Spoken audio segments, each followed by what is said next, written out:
Hello? Hello po, magandang gabi po. Magandang gabi, buti naman. Buti naman, kanina pa kita pinapatawag.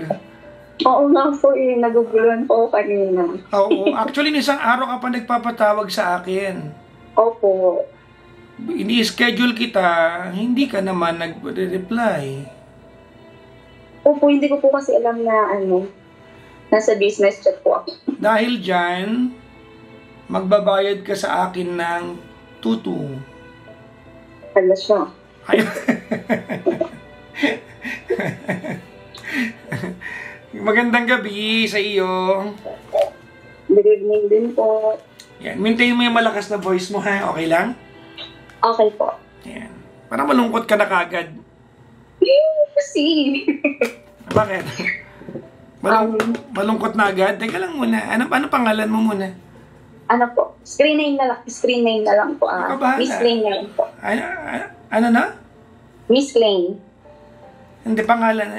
Tanggalin mo yung miss. Anong tatawag ko sa'yo? Lane na lang po. Lane. Ano yun? Spell mo nga yun.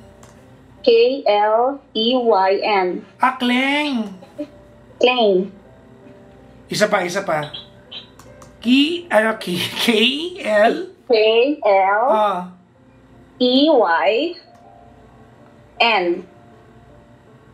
Ano naman ka-judge mo nanto? Ha?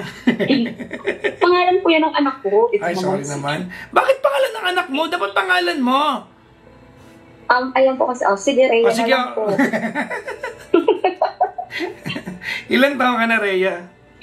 37 po. 37. Matanda ka sa akin ng 11 years. Payag ka nun? Sige lang. Ano ba yan? Ayaw mo na. Asa ka ngayon, ma'am? Sa bahay ko.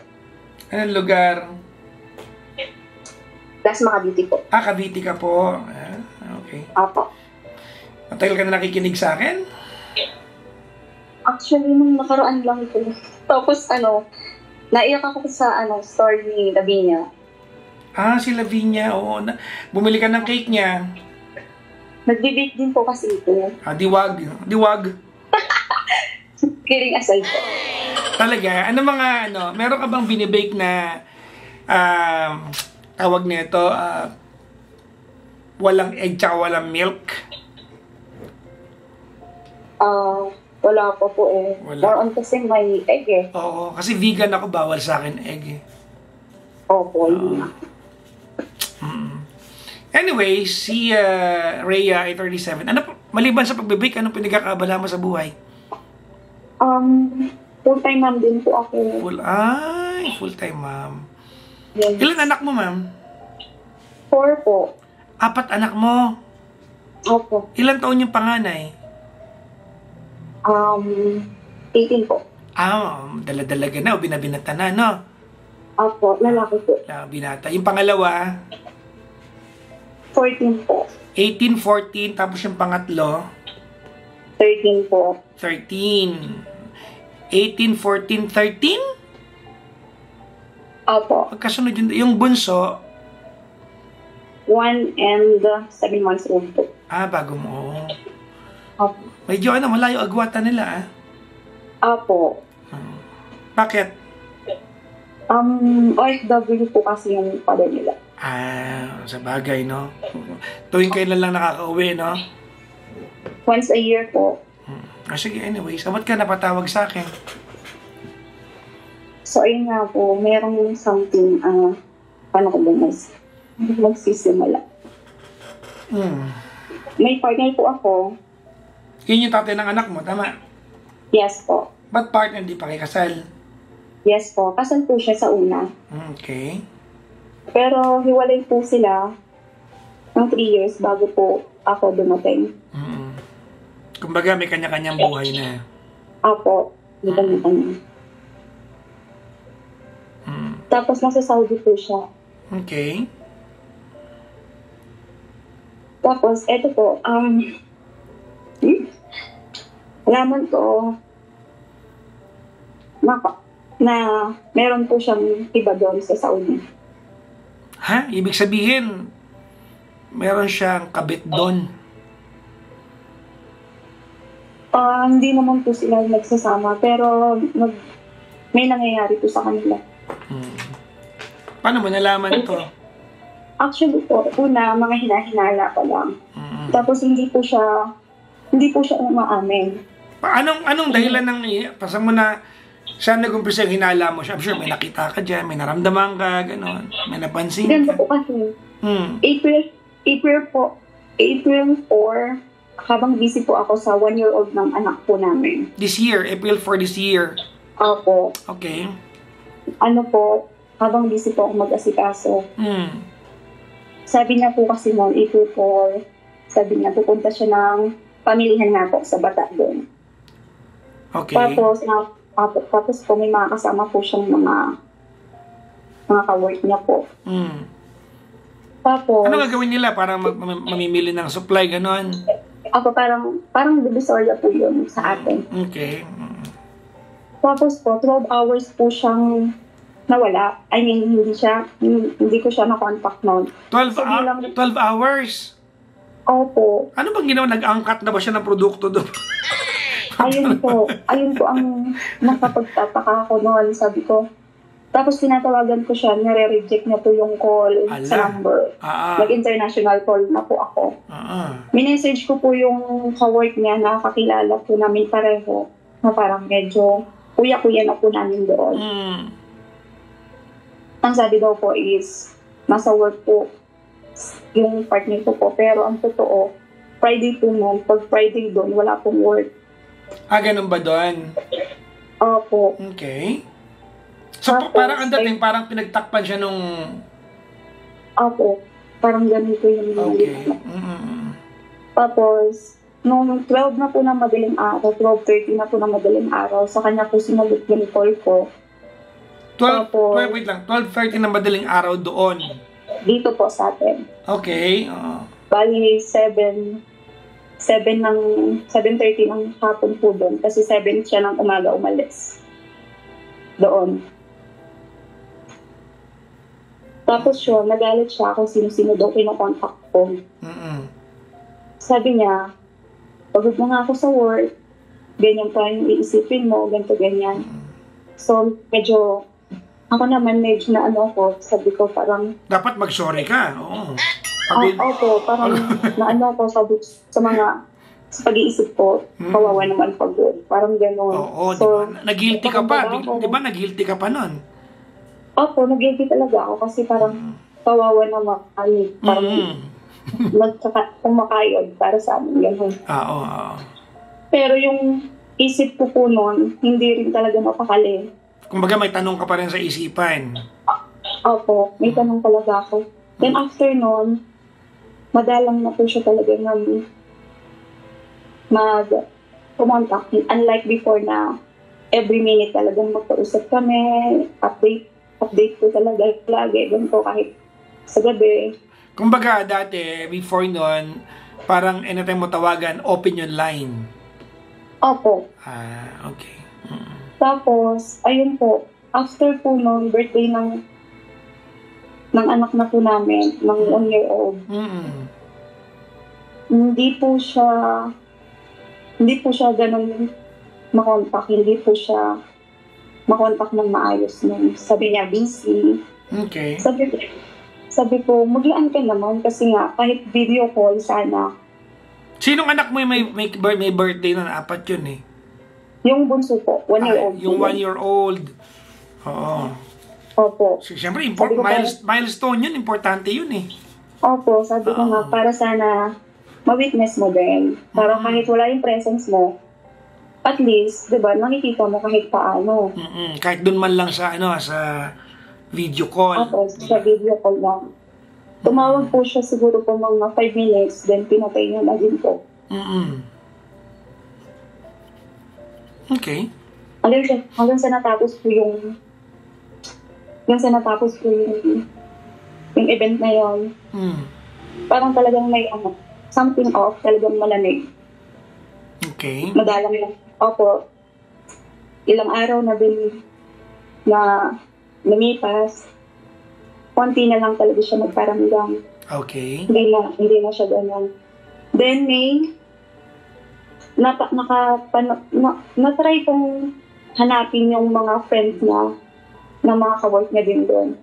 So nakita ko nga po, may mga friend po siyang parang content creator din po doon na kinuha niya din pong kumpare ng anak namin na bunso. Naku, ano mga content ng mga yon? Ayun po, yung everyday din na buhay doon. Yung gano'n, no? Kabayan, parang gano'n. O, punta na kami sa sa site, gano'n.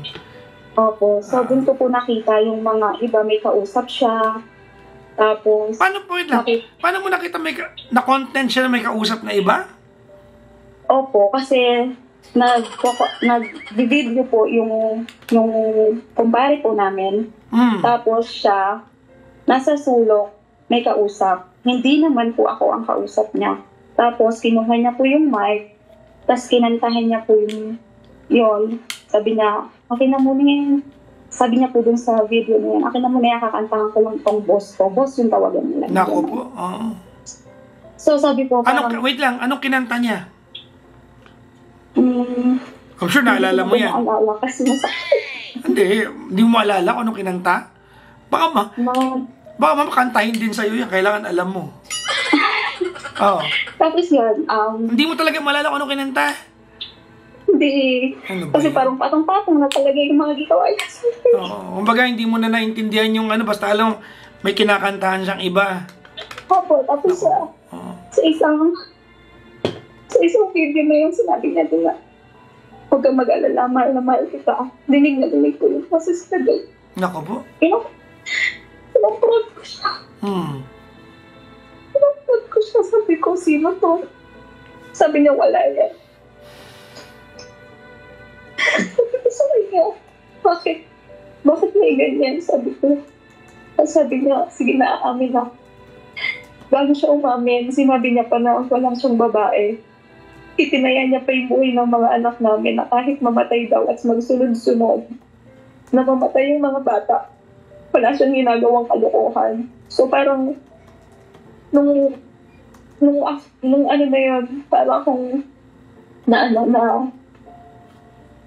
napanagkatag kasi parang ginamit niya na yung mga bata para maging assurance kasi parang feeling ko wala namang batay na kayang itaya yung buhay ng anak niya, parang gano'n. Oo, pag sinabi kasi yun, parang yun na yun, parang, opo. Di ba?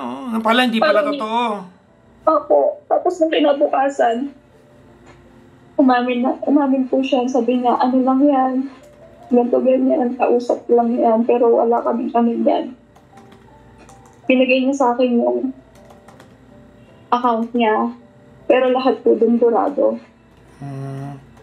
Tapos, tinanong, meron po doon na Ami Bernardo ang... Huwag mo ng pangalanan na diyan. Okay na. Oo. So, meron po doon pangalan na tinatanong ko sa kanya, sino to? Sabi na hindi niya daw kilala. Sabi ko, magkausap kayo, hindi mo kilala. Paano mo alam na kausap kasi nakita mo sa lag?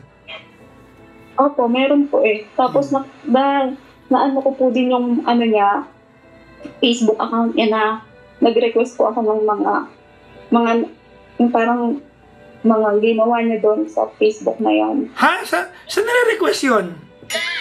Sa po, diba kapag detective ka talaga, matututo ka talaga. Matututo ka na lang. May ganun ba? Tapos opo, meron po. May ganun pala, pusang galang. Nakita ko po lahat, mga active na apps na mga ginagamit na may button. Lahat ng apps na tinanong ko sa kanya kung may button, yung may action ganito. Sabi niya wala. Tapos ramdam ko pa rin sabi niya magbabago na ako, hindi kita aamin. So madaling sabi, umamin siya. Opo, pero alam ko na meron pang Teka muna. Ano yung inamin niya? Ano yung extent ng inamin niya? May kausap siya. Para sinabi niya may kausap lang siya. Hanggang doon lang yung inamin niya. Opo, sabi ko. Tapos hindi ka na kontento, kumbaga nag-imbestiga ka pa rin. Opo, kasi syempre diba, alam niya na, yung parang kakapanganak ko pa lang, parang yung isip ko talaga parang, diba? O syempre. Hindi ka talaga. Oo. hindi pa talaga ganun ka-stable talaga, syempre. Tapos yun, ilang beses ko siyang tinanong, sabi niya, nakakasawa ka lahat. Pag maliit, bumura. Birthday ko, natawagan ko siya, nare-reject niya yung call ko. Ano? Sino nagsabi nakakasawa? Ikaw o siya? Siya. Nakakasawa ka daw? Opo. Bakit? Ano doon nakakasawa sa'yo? Kasi tanong daw ako ng tanong. Sabi ko kasi sa kanya, sabi ko, bakit hindi ka umamin? Kasi pwede ka namang umamin. Ano ka ba? Walang aamin hanggat di nahuhuli. Bibihira yan, oo. Ayun, tapos, hindi ko makalimutan kasi sabi ko sa kanya, mag-usap tayo. Nire-reject niya yung call ko. Naandang kong call na nire-reject niya. Ano po? Sorry, hindi ko na-reject. Ano? Ang dami kong calls na nire-reject niya yun. Ang sabi niya, ayaw kitang makausap. Ganon po yung sinabi niya. Okay. Sa puntong yan, Rhea, sa puntong yan, ang inaamin lang niya ay meron siya nakakausap, pero ikaw naniniwala ka na more than that. Tama, no? Opo, kasi hindi ka naman ganun man lalamig eh. Tapos tinanong ko siya nung kumahal niya pa ako. Sabi niya, hindi niya na daw alam. Naku. Ayun po, sabi ko, bakit? Sabi ko, kung kausap lang yan, hindi ka maguguluhan eh. Alam mo pa rin sana eh. Tama. Tapos, Tama naman yung sinabi mo. Kasi bakit maguguluhan kung may tsaka yung may kausap kang iba, hindi nakatama yun eh. Opo. Diba? Tapos, sabi ko, cheating na yun eh. Opo, sabi ko sa kanya, ano bang kulang sa akin? Sabi ko, ano pa bang hindi ko nagawa? Kasi lahat naman sinunod ko.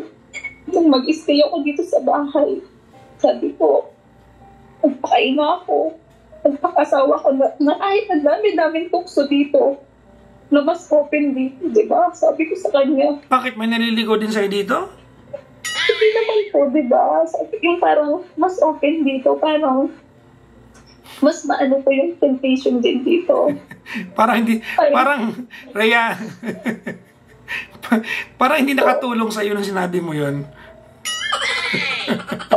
Ayun nga din po kasi yung sinabi ko. Kasi ang sabi niya po lagi sa akin doon is, mahigpit dito. Hindi ganun kadali ang iniisip mo. Ganto ganyan. Bawal dito tignan ng mga babae. Ganto ganyan. Bawal dito tumingin sa mga mata. Kakasuhan ka kagad. Yung ganun. Doon niya ako pinamulat sa ganun eh. Kulong yan eh, kulong. Opo, pero hindi naman po pala yun. Kasi nag-open ako pala yung Saudi. Talaga ba? Hindi ko alam. Hindi pa ako nakakapunta rin. Opo. So, teka lang muna. Shortcut tayo ng konti. May nahuli ka ba? As in, meron ka bang...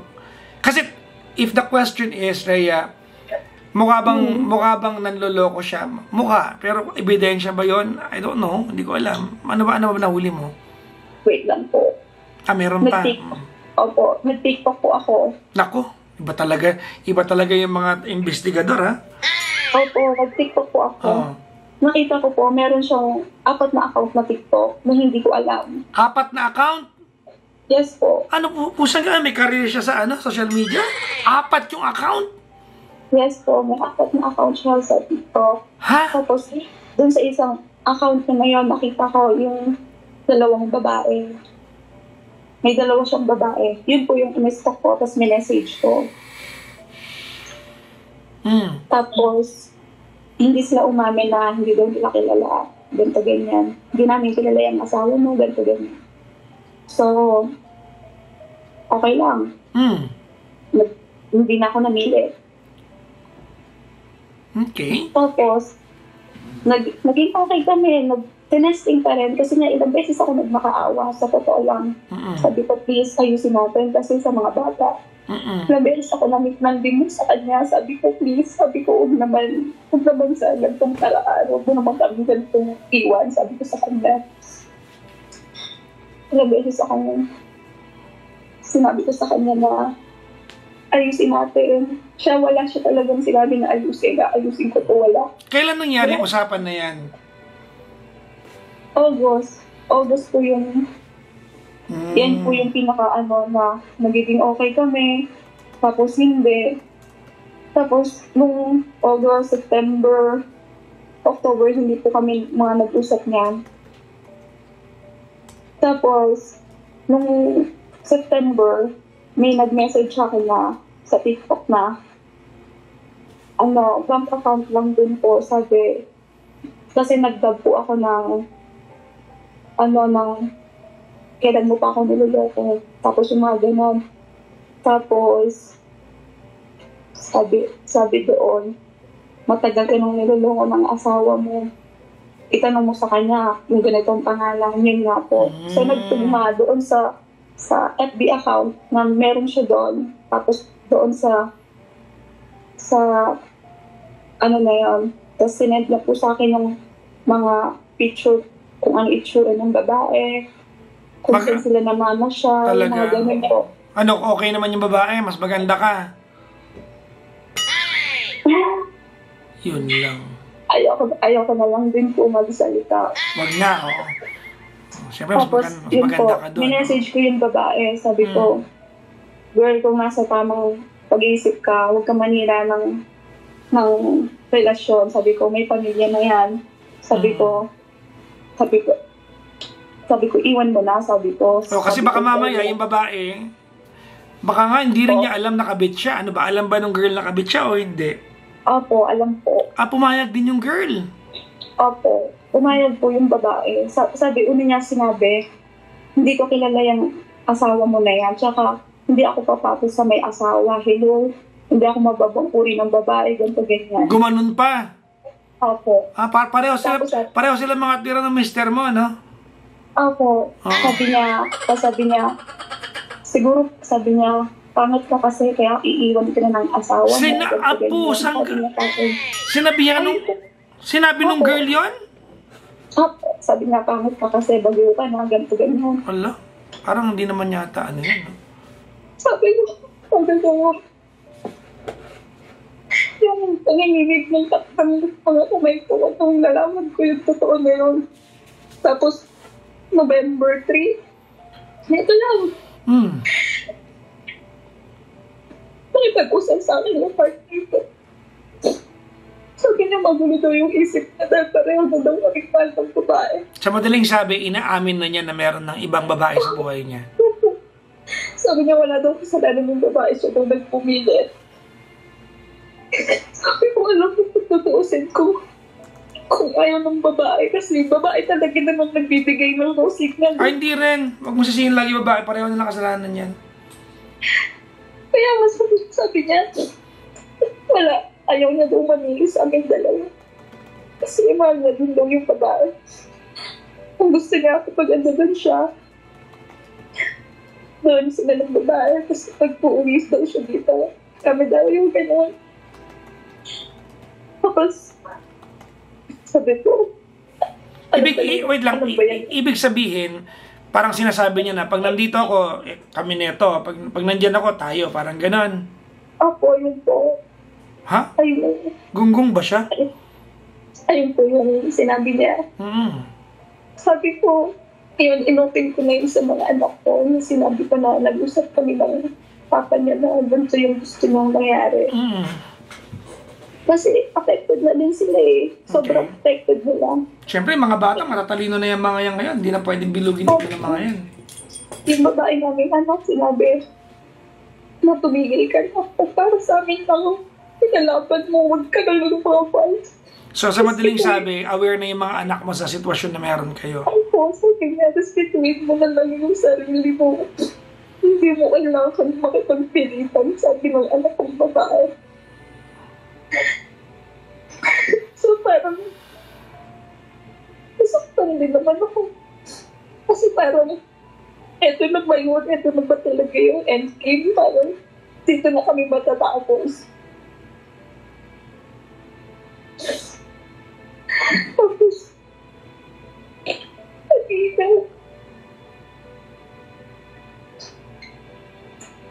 sinabi ko sa inyo na dalawang girl na nakita ko sa TikTok. Isa doon, naging sila pala. Umamin sa akin yung babae kanina. Kanina lang. Sabi niya, huwag ka magagalit sa akin, pero maiipin ko kung magagalit ka. Last year, bago siya umuwi, sila pala din nun, ng babae ngayon. So, ibig sabihin, itong bago ngayon, itong nakita mo sa FB, mas bago lang to. Opo. After nito, may nauna pa, ito yung mamin sa'yo. Opo, sabi ko, hindi ko alam kung ano yung sasabihin ko. Sabi ko parang nagiging patong-patong na kasi parang hindi ko talaga ina-expect na magagawa na yan. Kasi parang pag nasabi siya, parang hindi mo siya makikitaan ng ganun eh. Parang may papakita niya din talaga sa'yo na sobrang mahal ka, yung ganun. Yung parang wala kang kulang, gano'n. Tapos sabi niya, ng babae na March 17 sila naghiwalay. This year, kasi March 16, naging siya ng isa. Ano na? Sorry, ano po yan? March 16 po. Naging sila ng isa. So parang ipinalit niya agad din yun, yung babae, sa isa ng babae doon. So, sa madaling salita, tatlo kaming tinimer niya. Ang sinasabi ko sa kanya... Wait lang. Rhea, wag mo nang isali yung sarili mo. Dalawa na lang sila. Wag mo isali yung sarili. Ano ka ba? Ayun nga po. Ibinilang mo pa yung sarili mo. Tatlo kami. Hindi ka kasama doon. Dalawa lang yung kabit. Ano ka ba? Ayun nga po. Sobrang din talaga yung ganito yung magiging sitwasyon. Yung parang kailangan mo magpakatatag kasi may mga anak kami.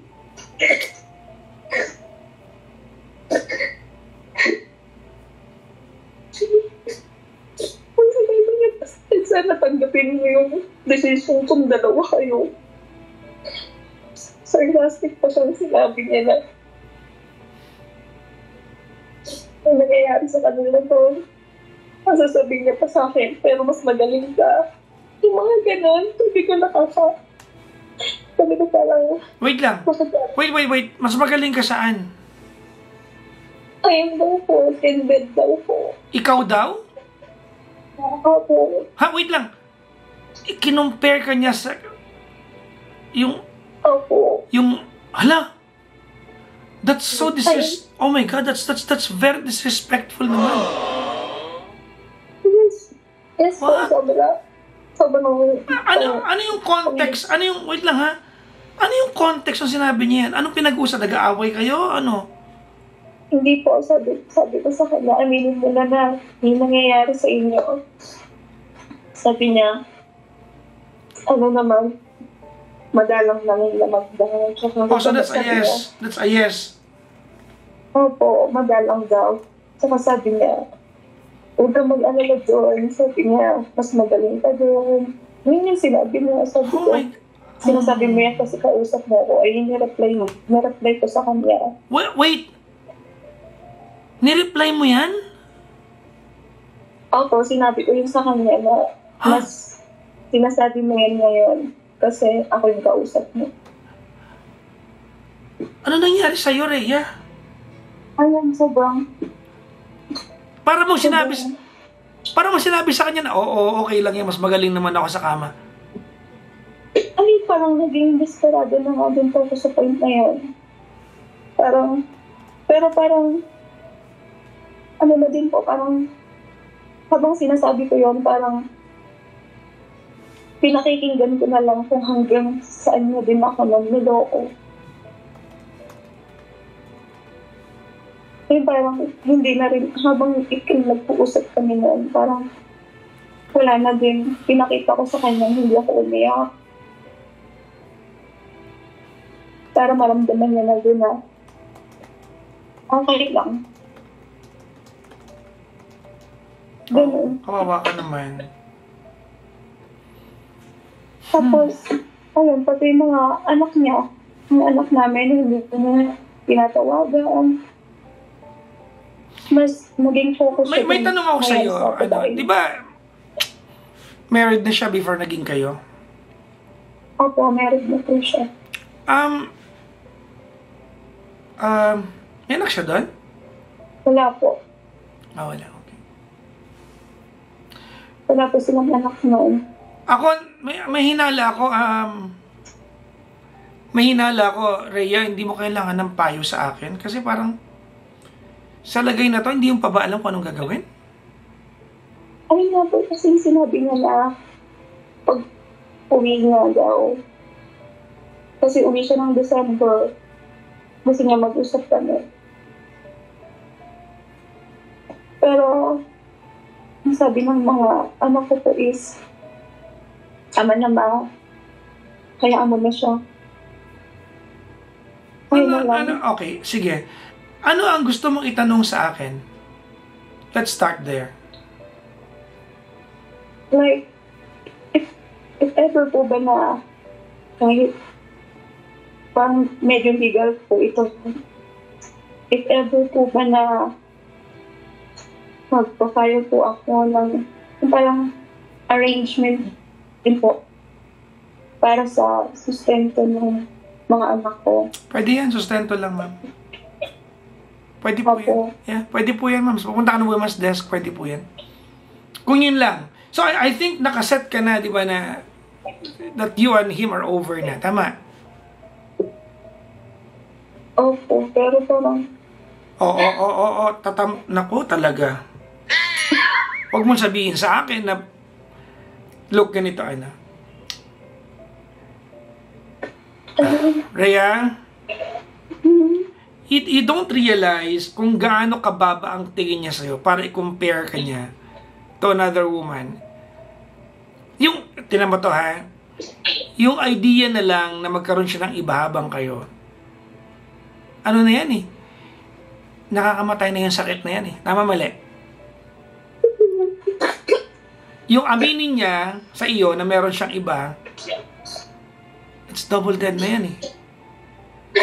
Yung malaman mo na hindi lang isa. Tama? That's triple blow. Nung mapanood, pinapaalala ko lang sa kwento mo to ha. Nung mapanood mo na may I love you siyang, di ba?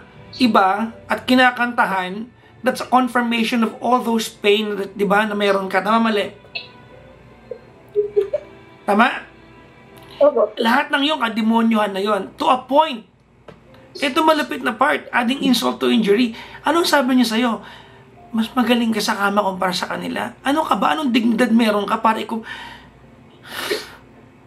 para i-compare ka naman sa ganung kababang comparison naman? Ano ka ba naman? Naniniwala ako, Rhea, you don't need anything from me. You should know. Ang gusto ko lang pag bigyan ng diin dito, ayoko na mag-move on ka dahil naniniwala kang wala ka lang choice. I want you to take control of the decision, ikaw yung umalis. Kasi pag nag-move on ka lang dahil wala kang choice, dahil iniwan ka niya, pag binalikan ka niya, babalikan mo yan.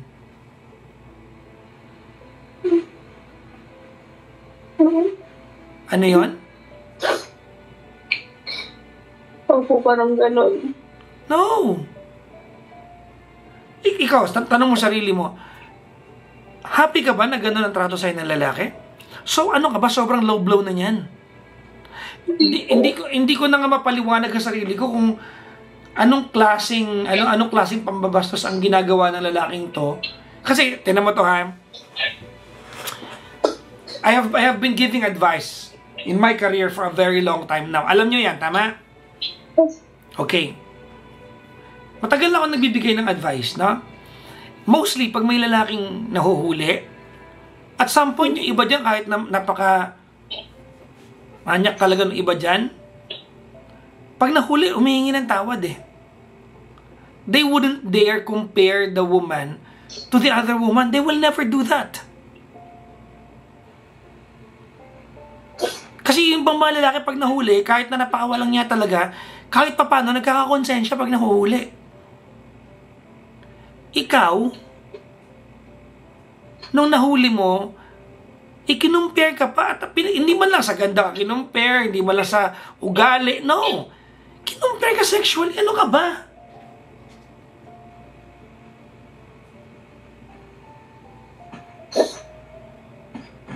Sorry pero ako'y nasasaktan para sa'yo.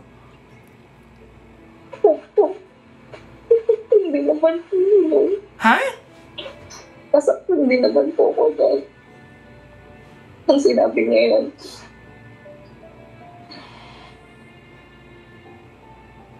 Ang lala nun.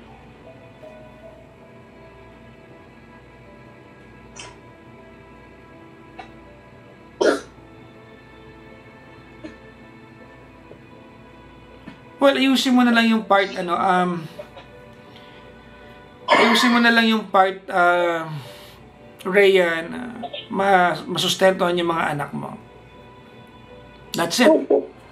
Parang gusto na din po itong ibenta yung bahay. Well, yung part na yan, that's a logistical question. Inyo na yan, no? So long as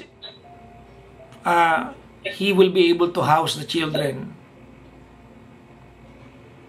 Apat yan eh. Po. Kawawa naman yung mga anak mo. Sobra po. Lalo na po yung maliit.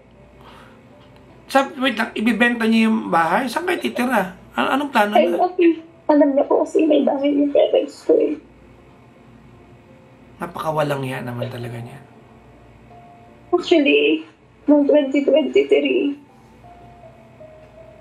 plano ko po nun mag-ibang bansa, susunod po ako sa kapatid ko. Kumuha po ako ng passport. Umuwi din siya po nun. Nag-aaral po ako sa test ganyan. Sinabihan nga ako na ayaw niya daw po ako umalis ng bansa.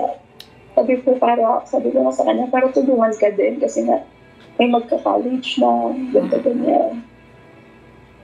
Sabi niya, okay, sige, kung yung gusto mo. But then, ramdam kong sinadya niya rin mo. Nabuntisin din talaga ako. Nung nabuntis ako, nag-50-50 pa ako noon. Alam niya po yun kasi nasa hospital po siya noon. Bago siya umalis, nasa hospital din po ako noon. Well, tapos, sige ma'am, sorry. Sorry po, pakituloy po. Tapos, may ito na naman po din. Nung hapon pa lang, nung bubuntis ako, meron po siyang ibang account na nabuksan ko na rin po. So sabi ko, anong klase ka ng tao? Sabi ko, alam mo nung buntis ako, nung panahon na yan. Sabi ko, ano pa yung hindi ko alam sa sarili? Sabi ko sa kanya. Sabi niya, wala lang yan, wala. Ayun yung sinabi niya.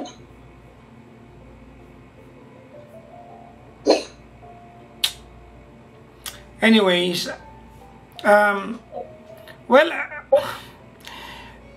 Rhea, hindi natin pwedeng pagsisihan pa na hindi ka nakaalis doon kasi ang trade-off naman no, nagkaroon ka ng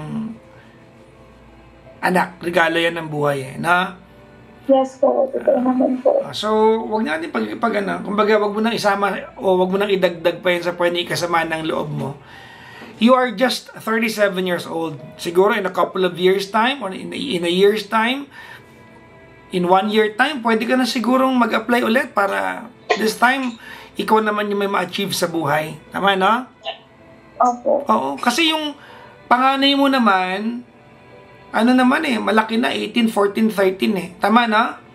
Opo. Hindi naman na So, ako naniniwala ko, Rhea, na that you just have to answer the first painful question, which is, are you going to move forward in life on your own? And I guess the answer is an overwhelming yes.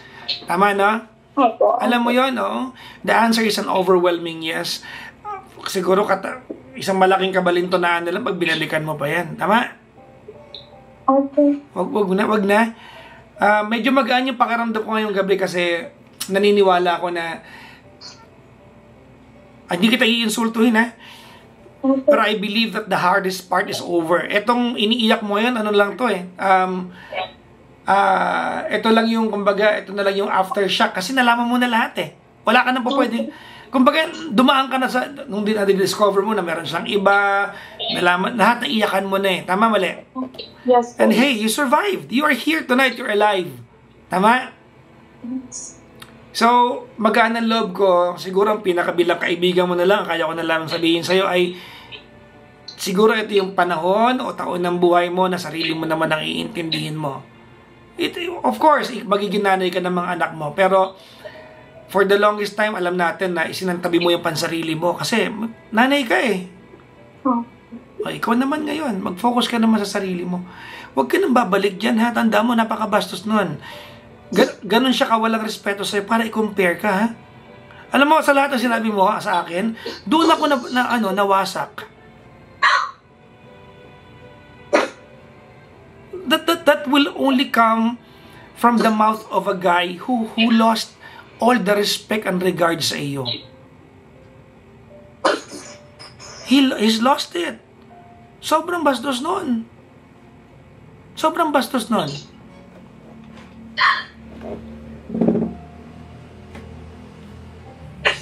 I'm looking forward na Rhea, that you make it bigger in life. Kaya mo yan, huwag ka mag-alala. Oh. Of course, kaya mo yan. May pera ka pa ba dyan? Oo, meron naman. Buti naman. Kasi papadalan sana kita ng 10,000 ngayon. Wala, nagbago na isip ko. Okay na. Wala na. Pag na po meron naman, sa money naman po is meron naman din po. Huwag kang mag-alala. Wala ako nun. Baka ako pa mangutang sa'yo, ha? Anyways, I feel sad for you. Gusto ko marinig mo to, Rhea, no? I feel sad for you because of what you've been through and what you're going through. In the same breath, nai-excite ako sa'yo kasi matibay ka. No? Matibay ka. Alam mo, sorry ha, alam ko umiiyak ka ngayon, pero I have talked to more people. You are more composed than most. You are strong. Baka hindi mo nare-realize na napakatibay mo. Hanga ako dyan. At ang bait ng puso mo para meron ka pa ring inkling na baka patawarin mo pa. Imagine mo, sa ginawa niya sa'yo, bukas ka pa rin sa part na yan. Pero wag na. This time naman, mahalin mo sarili mo.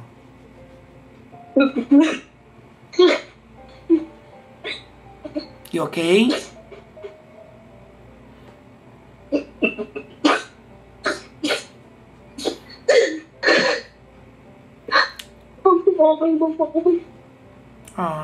Sige, 20,000 na. Ano? Tatanggapin mo na ba? Hindi po. Okay. Buti na lang. Yes, wala ako nun eh. Yung 10 nga, pinapatang. Nadudurog yung puso ko. Pasensya ka na ha. Sorry po. No, it's okay. This is my job. This is my job.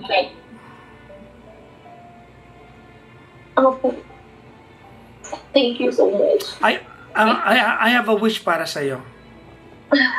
Yes, sir. I wish, sana magkatotoo ito.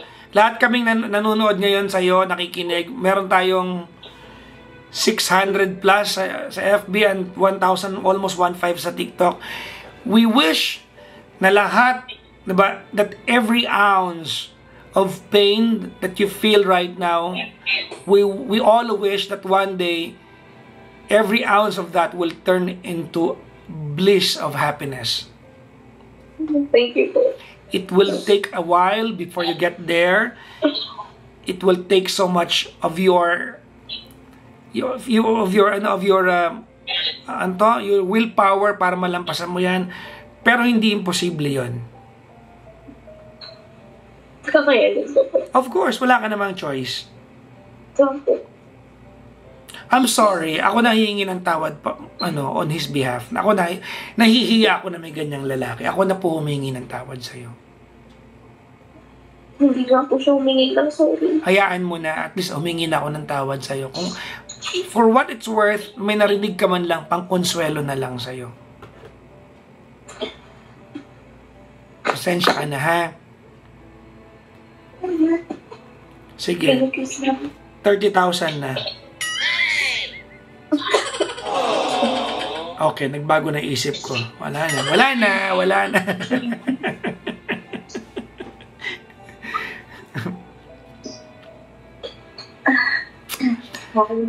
Good night to you. Opo, thank you so much po. Thank you. Alam mo, we learned so much tonight. We learned that there's a heart somewhere out there as resilient, as forgiving, as good as what you have. Thank you po. Magandang gabi po, ma'am. Magandang gabi din po, and more power po sa'yo. Thank you. Thank you.